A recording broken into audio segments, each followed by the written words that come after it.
السلام علیکم۔ تماشا میرے آگے کی ایک اور ایپیسوڈ کے ساتھ حاضر خدمت ہے۔ بین الاقوامی سیاست میں خاموشی ہمیشہ کمزوری نہیں ہوتی، کبھی یہ حکمت بھی ہوتی ہے۔ روس اور چین شاید اس وقت جنگ کے شعلوں میں کودنے کی بجائے شطرنج کی بساط پر مہرے ترتیب دے رہے ہیں۔ یہ بھی ممکن ہے کہ وہ انتظار کی پالیسی اپنائے ہوئے ہوں تاکہ حالات کے دھارے کا رخ دیکھ سکیں، کیونکہ بڑی طاقتیں اکثر جذبات سے نہیں مفادات سے فیصلے کرتی ہیں۔ سوال یہ کیا جا رہا ہے کہ روس اور چین جو عالمی سیاست کے بڑے کھلاڑی سمجھے جاتے ہیں، کھل کر کردار ادا کیوں نہیں کر رہے؟ اور اگر وہ بھی اس آگ میں کود پڑیں تو دنیا کس سمت جا سکتی ہے؟ روس بظاہر ایران کے قریب سمجھا جاتا ہے، خصوصاً شام میں تعاون اور مغربی پابندیوں کے تناظر میں، مگر موجودہ حالات میں روس کی ترجیح اپنی جنگی اور سفارتی توانائیاں یوکرین محاذ پر مرکوز رکھنا ہے۔ مغربی پابندیوں کے بوجھ تلے دبا روس کسی نئی براہ راست محاذ آرائی کا متحمل نہیں ہو سکتا۔ ایران کے ساتھ اس کا تعلق مفاداتی ہے، نظریاتی نہیں۔ مشرق وسطیٰ میں کھلی مداخلت اسے براہ راست امریکہ اور اس کے اتحادیوں سے ٹکرا سکتی ہے۔ روس کی حکمت عملی اس وقت دور سے حمایت، قریب سے احتیاط کی ہے، یعنی سفارتی بیانات، محدود تعاون، مگر براہ راست عسکری مداخلت سے گریز۔ وہ امجد اسلام امجد کا ایک شعر یاد آ گیا کہ مرنے کا تیرے غم میں ارادہ بھی نہیں ہے عشق مگر اتنا زیادہ بھی نہیں ہے۔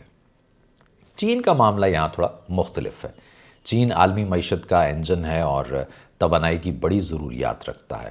ایران چین کے لیے تیل کا اہم ذریعہ ہے، جبکہ دوسری طرف خلیجی ریاستیں بھی چین کی بڑی تجارتی شراکت دار ہیں۔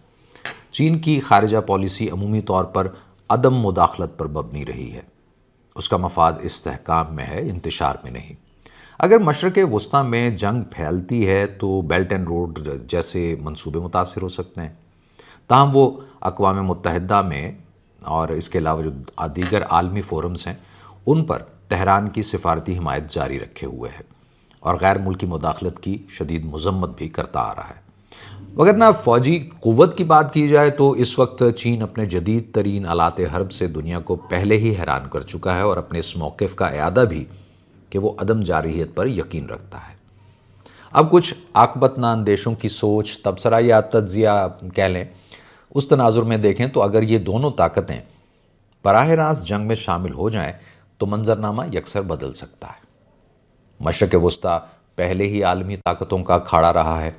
براہ راست شمولیت طاقتوں کے بلاکس کو آمنے سامنے لا سکتی ہیں، جو ایک نئی سرد جنگی ماحول، حتیٰ کہ عالمی جنگ کی شکل بھی اختیار کر سکتا ہے۔ اقوام متحدہ جیسے عالمی فورمز مزید مفلوج ہو سکتے ہیں اور عالمی نظام مزید قطبی تقسیم کا شکار ہو سکتا ہے۔ چین بہرحال پرامن بقائے باہمی اور ہم نسب معاشرے کے تصورات کے ساتھ دنیا میں آگے بڑھ رہا ہے، اور اس بات کے نہ تو کوئی شواہد ہیں اور نہ ہی امید کہ چین کسی جارحیت میں شامل ہو۔ بیجنگ حالیہ برسوں میں عالمی امن کے لیے مثبت کردار بھی ادا کرتا ہوا نظر آیا، جس میں ایران اور سعودی عرب کے درمیان تعلقات کی بحالی کے لیے ثالثی ایک بڑی مثال ہے۔ مشرق وسطیٰ کی فضا میں بارود کی بو اگرچہ گہری ہے، مگر تاریخ گواہ ہے کہ ہر جنگ کے دہانے پر کچھ دروازے ایسے بھی ہوتے ہیں جو بھی بند نہیں ہوئے۔ سوال یہ نہیں کہ کون کس کے ساتھ کھڑا ہے، بلکہ یہ ہے کہ آگ بجھانے کی ہمت کون کرے گا۔ خیال رکھیے گا، ملتے ہیں۔